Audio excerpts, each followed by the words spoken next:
Hello everyone. Welcome back to eKuhipath e-learning platform. মই প্ৰাখী শইকীয়া আজি লৈ আহিছো আসাম কেবিনেট ডিসিশনছৰ ওপৰত এটা ক্লাছ। সো অসম কেবিনেটে জুলাই মাহত জুলাই মাহত অসম কেবিনেটে জুলাই মাহত যোনখিনি ডিসিশনছ লৈছে তাৰ ভিতৰতে আমাৰ এক্সাম স্পেসিফিক যোনখিনি ডিসিশনছ আছে যোনখিনিৰ পৰা প্ৰশ্ন আহিব পাৰে in prelims mains or any other examinations সেইখিনি আজি আমি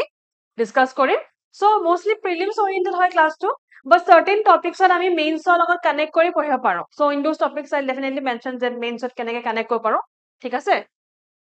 so the first topic is about the approval for Shahid Kanaklata Barua State University so Kanaklata Barua তেখেতৰ নামত State University approve হৈছে in Gopur approve হৈছে for an amount of 400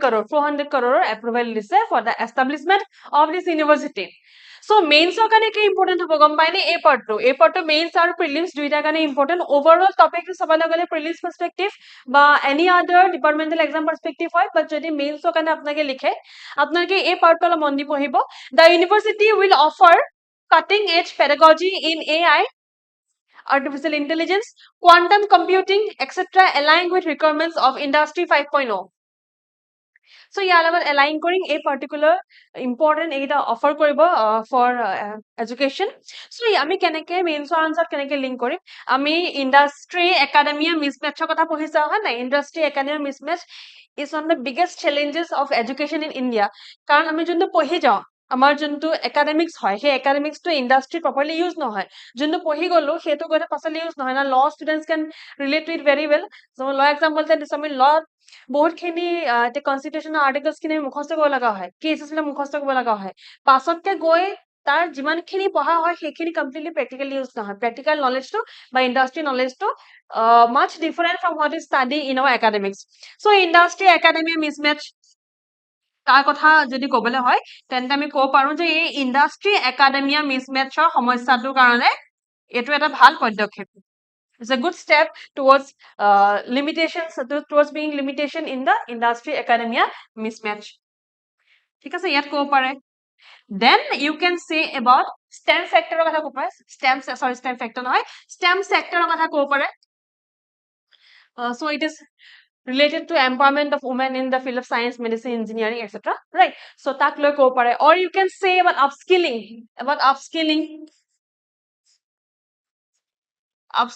reskilling or providing skills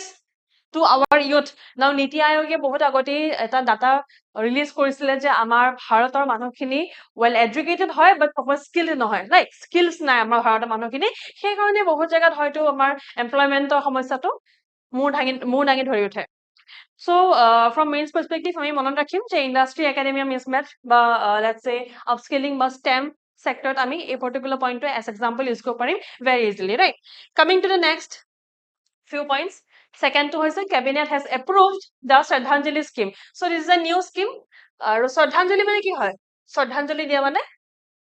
to pay tributes হয় না Shraddhanjali মানে ইংৰাজীত আমি যদি wordটো ট্ৰান্সলেট কৰো তাহলে tribute হয় না কাবাক tribute দিয়া tribute কাক দিয়ে tribute সাধাৰণতে মৃতকৰ মানুহক দিয়ে to someone who died right Shraddhanjali কাক দিয়ে যোন recently ঢুকালে who died তেখেতক দিয়া হয় so Shraddhanjali scheme is in relation to dead bodies so dead bodies are proper transportation coordinate transportation to follow the laws easily so to be lawful to be easy to be coordinated transformation সেই কাৰণে এই স্কিমটো আনা হৈছে ঠিক আছে যাতে dead body সমূহ ধৰক কাৰোবাৰ ধৰক কোনবা ৰিলেটিভ বা সমান নোন হয়তো গুৱাহাটী জিএমসি ঢুকাইছে বা তেখেতৰ ঘৰ হয়তো ধেমাজিত সো ট্ৰান্সপোৰ্টেশনাল ইস্যু হ'ব পাৰে তাৰ কাৰণে ধৰক তেনেকুৱা সমস্যাৰ কাৰণে এই স্কিমটো আনা হৈছে আৰু আসাম সিটিজেনছৰ কাৰণে বহুত হেল্পফুল হ'ব পাৰে স্কিমটো time to time you can use in Indian society GS to Indian society আহে Indian society আপোনালোকে এই এক্সাম্পল ধুনিয়াকে ইউজ কৰিব পাৰে অলসো ইন GS5 ইউজ কৰিব পাৰে প্ৰিলিমছৰ কাৰণে ডেফিনেটলি ইম্পৰ্টেন্ট হয় যেটো স্কিমৰ ৰিলেটেড হয় third আমাৰ পইণ্টটো হৈছে cabinet has approved the declaration of transgender community as socially and educationally backward classes socially and educationally backward classes বুলি ক'লে এতিয়া আমাৰ অসমত transgender community পৰিব right so this is a very good example again for Indian society part আৰু আমাৰ অসমৰ কথা কৈ ক'ব পৰা যে আসাম পলিচিছ খিনি কেনেকে ডেভেলপিং হৈ গৈ আছে ৰাইট কেনেকে social acceptance আমাৰ laws বিলাকত আমাৰ rules বিলাকত আমি দেখিবলৈ পাইছো social acceptance from the point of view of laws and regulations. So again mains কাৰণে important same হয় আৰু prelims কাৰণে definitely এই points খিনি prelim specific হয় বহুত বেছি prelim specific just at a point right the transgender community এতিয়া socially and educationally backward classes ৰ ভিতৰত পৰিব but আমি mains we can use these as kind of examples to make sure that our answer get more marks. Content enrichment কাৰণে এনেকুৱা points বিলাক বহুত ভাল হয় mains next point to হৈছে about the extension of the apun ghor apun bahan so apun ghor apun bahan কোন গিটা society দিয়া হয় সেই society গিটা mention আছে এটা হৈছে আমাৰ NHM National Health Mission Samagra Shiksha Ahom SSA তাৰপাছত আছে APGCL Assam Power Generation Corporation Limited then APDCL Assam Power Distribution Company Limited then আছে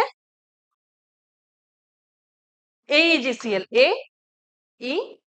AEGCL Assam Electricity Grid Corporation Limited right so a particular society কিটালৈকে extend কৰিব আপোন ঘৰ আপোন বাহন scheme so আপোনালোকে গুটেই full form মুখস্থ ৰাখি NHM SSA AEGCL APDCL APGCL you can memorize the short forms as well okay so এইবিলাক ধৰক prelims কাৰণে বেছি important হয় mains বহুত বেছি ইউজ নাই যেনেকৈ আগৰ কিটা পইণ্ট আছিল ঠিক তেনেদৰে এই পইণ্টটো বহুত বেছি আমি ইউজ হয়তো কৰিব পাৰিম বাট কোৱেশ্চন স্পেচিফিক হ'ব কিন্তু আগৰ পইণ্ট কিটা যদি মন কৰোঁ সেইকেইটা এনেকুৱা পইণ্ট হয় না আলু পইণ্ট হয়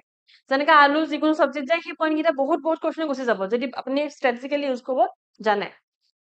So cabinet has approved the establishment of 3,000 crore SEBI registered Assam Industrial and Green Growth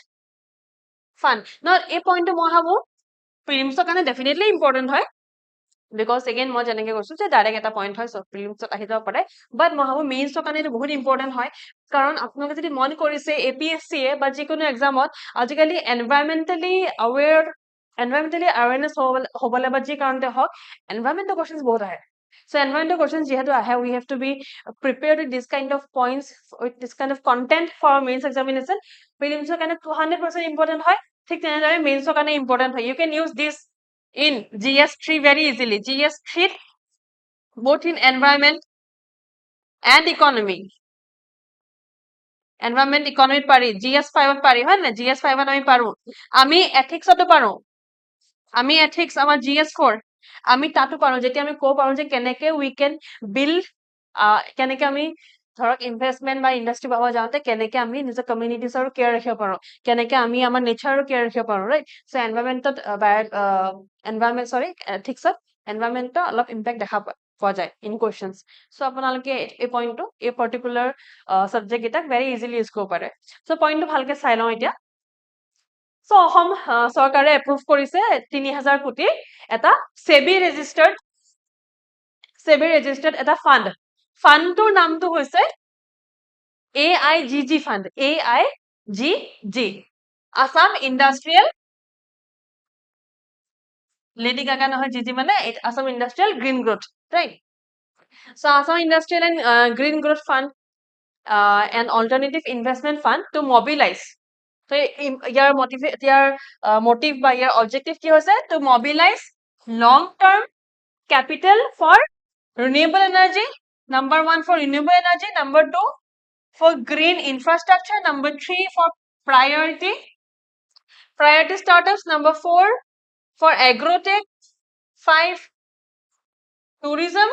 6 MSME and other priority sectors so যদি মন কৰে বহুত কিটা সেক্টৰত এই পাৰ্টিকুলাৰ ফাণ্ডটোৱে হেল্প কৰিব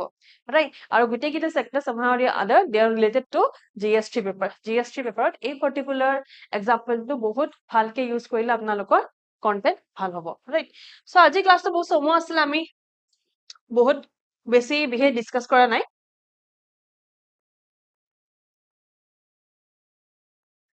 First, we went for the university, য'ত নেকি আমি চালো যে artificial intelligence, quantum computing সেইবিলাক enhance কৰাব. Then আমি চালো about the Shraddhanjali scheme.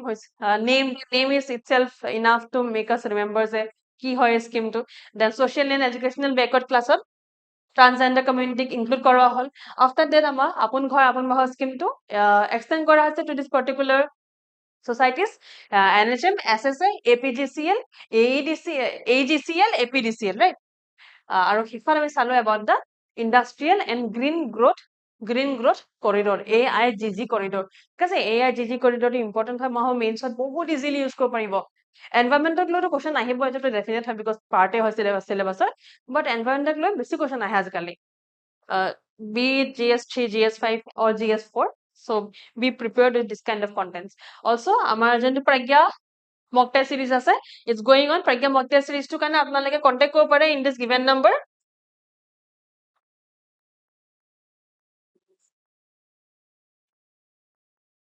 এই পাৰ্টিকুলাৰ নম্বৰটোত কন্টেক্ট কৰিলে আৰু আমাৰ যোনটো ৱেবসাইট আছে তাত ভিজিট কৰিলে আপোনালোকে গোটেইখিনি ইনফৰমেশ্যন পাব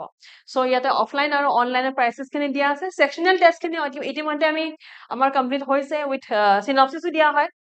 ওকে ইয়াত সিনপসিসও দিয়া হয় সো যদি আপুনি ভাবে যে আপুনি অকল সিনপসিস খিনি পঢ়িব বিচাৰে অকল সেই পাৰ্টিকুলাৰ কোৱেশ্চনছ খিনি কেনেকৈ এটেম্প কৰিব পাৰে সিনপসিস খিনি চাই এটা আইডিয়া পায় আপুনি বেটাৰ উইথ প্ৰিপেয়াৰ কৰিব পাৰে তেন্তে সেইটো কাৰণে আপুনি ল'ব পাৰে you can just go to the synopsis মইতো এইটো কম যে পাৰিলে আনসাৰ লিখিব ডেফিনেটলি আনসাৰ ৰাইটিং প্ৰেক্টিছ দৰকাৰ আছে আৰু FLTও ইয়াত আছে যদি আপোনালোকে আমাৰ FLTটো বেলেগকৈ ল'ব বিচাৰে তেন্তে FLTও বেলেগকৈ ল'ব পাৰে ইয়াৰ প্ৰাইচেছ খিনি ডিফাৰেণ্ট হয় FLT অনলাইন প্ৰাইচটো হৈছে 1000 rupees আৰু FLT যদি অফলাইন দিব বিচাৰে আমাৰ যদি চেণ্টাৰত আহি দিব বিচাৰে তেন্তে প্ৰাইচ ইজ 1199 ঠিক আছে so this will be very helpful for this year mains appearing candidate but also for the candidates will be appearing next year and তেওঁলোকক ধৰক এটা প্ৰপাৰ বুষ্ট দিব ফৰ প্ৰিপেৰেশ্যন আজি ক্লাছটোৰ পিডিএফটো আপোনালোকে আমাৰ অফিচিয়েল টেলিগ্ৰাম চেনেল আৰু মোৰ পাৰ্চনেল টেলিগ্ৰাম চেনেল দুটাতে পাই যাব যদি ক্লাছটো ভাল পালে লাইক কৰিব শ্বেয়াৰ কৰিব সাবস্ক্ৰাইব কৰিব also let me know how did you find the class thank you so mass